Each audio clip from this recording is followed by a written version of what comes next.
اکبر. ہم ہوتے تو مفت میں کھاتے بیٹھ جاتے. اللہ کے رسول نے بھائی بنا دیا ہے, اب یہ لوگ بھائی ہمیں مان چکے ہیں, بیٹھ کر مفت میں کھاتے رہو. تو رسول اللہ صلی اللہ علیہ وسلم نے ان کو مفت خور نہیں بنایا, بلکہ یہ کہا کہ اب ایک آدمی کماتا تھا, دو آدمی کمائیں گے, یہ بھائی بھی کمائے گا. اس طرح آمدنی بڑھے گی اور اس طریقے سے معاش کا مسئلہ اس کا بھی حل ہو جائے گا, اس کا بھی حل ہو جائے گا. یہ احتیاطی تدبیر تھی. سب سے پہلے معاش کا مسئلہ حل ہونا ضروری ہے. اور یہی سے یہ پوائنٹ نکلا کہ کسی قوم کو اگر برباد کرنا ہے, اسے مٹانا ہے, تو معاشی میدان میں اسے توڑ کر رکھ دیا جائے. جی, ہمیں سیرت کے مطالعے سے پتا چلتا ہے کہ ہمیں معاش کے مسئلے میں بہت سنجیدہ ہونا پڑے گا. اسلام دشمن طاقتیں اور اسلام دشمن تحریکیں اسی سازش میں ہے کہ کسی طریقے سے مسلمانوں کے معاشی حالت کو توڑ دیا جائے اور یہ لوگ کاسے گدائی ہاتھ میں لے کر کے ہمارے در کے اوپر آ جائیں. کسی قوم کو اگر تباہ کرنا ہو, معاش کے میدان میں اسے دیوالیہ کر دو, تباہ و برباد کر دو. رسول اللہ صلی اللہ علیہ وسلم کی تدبیر دیکھیے, اللہ اکبر. آج مسلمانوں کے لیے ایک ضابطہ ہے, ایک لا ہے, ایک قانون ہے کہ معاش کے مسئلے کو پہلے مضبوط کرو. پہلے مردم شماری ہوئی, معاش کا مسئلہ حل ہوا, اور اس کے بعد آپ نے تمام مدینہ والوں کو جوڑا. ایک حیرت انگیز بات ہے, تقریباً 20-25 قبائل تھے. مدینے میں آدھے یہودی تھے, آدھے عرب تھے. عرب میں کون کون؟ وہی دو قبیلے والے, اوس اور خزرج, جو بعد میں انصاری کہلائے. تو عربوں کے دو قبیلے اوس اور خزرج, اور ان کی بہت ساری شاخیں, ان کے بہت سارے قبیلے. یہودی آدھے اور آدھے عرب. عیسائی میرا خیال ہے رہے ہوں گے 50 کی تعداد میں. آپ صلی اللہ علیہ وسلم نے دوسری تدبیر یہ کی, عیسائیوں کو بھی بلایا, 50 کے 50 آ گئے. یہودیوں کو بلایا, وہ بھی آ گئے. اوس اور خزرج کے تمام قبائل کے سرداروں کو بلایا, سب آ گئے. اور آپ نے ایک بڑی پیاری بات کہی کہ دیکھو, ہر قبیلہ خود مختار ہے, آزاد ہے. دشمن قبیلہ جب ایک قبیلے کے اوپر حملہ کرے گا اور دوسرے قبیلے غیر جانبدار بنے رہیں گے, تو وہ قبیلہ مار لیا جائے گا, قبیلہ تباہ ہو جائے گا. اس طرح تو دشمن قبیلہ دھیرے دھیرے تمام قبائل کو ختم کر دے گا. تو ایسا کیوں نہیں کرتے کہ ایک مشترکہ حکومت بنا لی جائے کہ اگر کوئی باہر کا دشمن ہمارے اوپر حملہ کرے تو ہم سب مل کر کے اس کا مقابلہ کریں. کتنی عجیب و غریب بات ہے یہ, کتنی عجیب و غریب بات ہے. تمام کے تمام لوگ متفق ہو گئے اور اس سلسلے میں 52 نکاتی دستاویز تیار ہوئی, 52 دفعات بنائے گئے اور ایک دستوری شکل دے دی گئی. تحریر میں آ گیا وہ دستور. آپ کہتے ہیں کہ رسول اللہ صلی اللہ علیہ وسلم کی حدیثیں 300 سال بعد لکھی گئی. یہ 52 نکاتی دستور کب لکھا گیا؟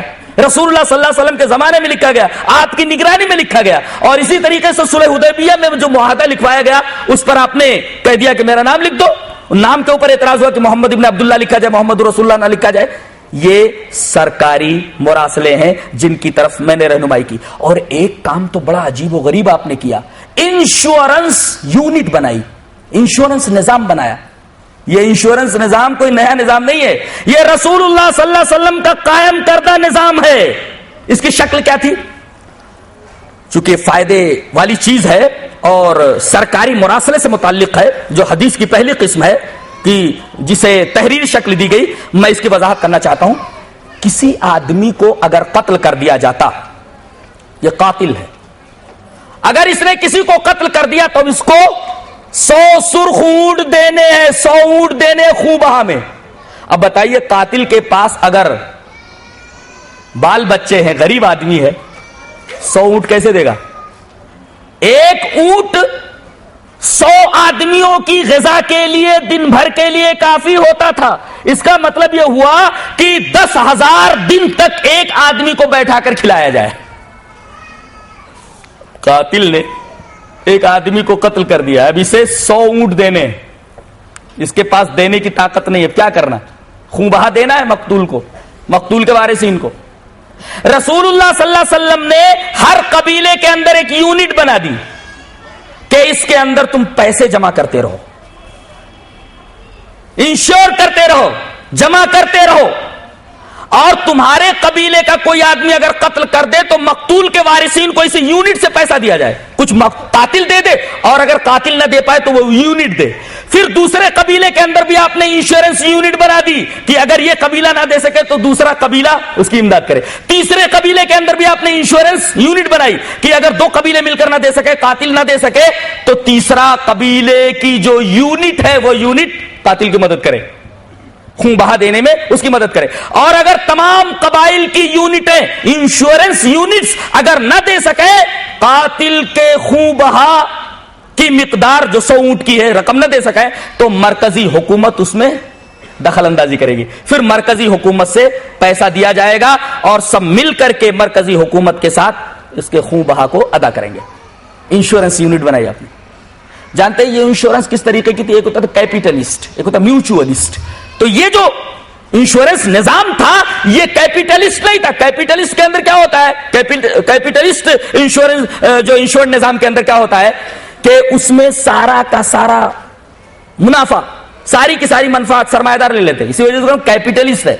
ساری منفعت چلی جاتی ہے سرمایہ داروں کو. اور میوچولسٹ جو انشورنس نظام ہے اس کے اندر جو لوگ اپنا پیسہ لگاتے ہیں, داخل کرتے ہیں, منفعتیں برابر برابر تقسیم ہو جاتی ہیں. تو آپ کہہ سکتے ہیں کہ اس وقت جو آپ نے انشورنس نظام بنایا تقریباً میوچولسٹ سسٹم سے ملتا جلتا تھا. یہ بھی نہیں کہہ سکتا بالکل میوچولسٹ تھا, بلکہ میوچولسٹ نظام سے بالکل ملتا جلتا تھا. یہ کام بھی رسول اللہ صلی اللہ علیہ وسلم نے وہاں کروایا. اور اس کے بعد یہ کہا کہ چونکہ بہت سارے مذاہب کے لوگ یہاں رہتے ہیں, یہودی رہتے ہیں, اپنے مذہب کے اوپر عمل کریں. کچھ لوگ ہیں جو عیسائی ہیں, انجیل کے اوپر عمل کرتے ہیں, وہ لوگ اپنے مذہب کے اوپر عمل کریں. لیکن جب دو مذہب کے ماننے والے فریقین اگر اختلاف کر لے تو پھر حکمراں جو ہوگا شہر کا, جو سب سے بڑا ہوگا, اس کی عدالت میں فیصلہ جائے گا اور وہ جو فیصلہ کرے گا سب کو ماننا پڑے گا. اس تعلق سے رسول اللہ صلی اللہ علیہ وسلم نے جو تحریری دستور بنایا, اس تحریری دستور کے 52 نکات تھے, 52 دفعات تھیں. تحریری دستور عمل میں آ گیا. تو حدیث کی ایک قسم تو یہ ہے سرکاری مراسلے کی شکل میں. اچھا ایک چیز میں بھول گیا, حدیث تو معلوم ہو گیا کسے کہتے ہیں, سنت معلوم ہو گیا کسے کہتے ہیں. ایک ہے حدیث قدسی. حدیث قدسی کا مطلب ہوتا ہے رسول اللہ صلی اللہ علیہ وسلم یہ کہے کہ اللہ فرماتا ہے. حدیث قدسی کی اپنی جگہ بڑی اہمیت ہے. یہ پیرس کی ایک لڑکی ہے, عائشہ نام ہے, ایمان لے آئی وہ بچی. ایمان لانے کے بعد اس نے 2 سال میں اتنی عربی سیکھ لی کہ ریاض الصالحین جو ہماری مائیں بہنیں پڑھتی ہیں اور ہمارے علماء بھی اس کا درس دیتے رہتے ہیں, ریاض الصالحین جو تقریباً 700 صفحات پر مشتمل کتاب ہے, ضخیم کتاب ہے, اس کو اس نے فرینچ زبان میں منتقل کر دیا ہے. اور وہ ایک مقالہ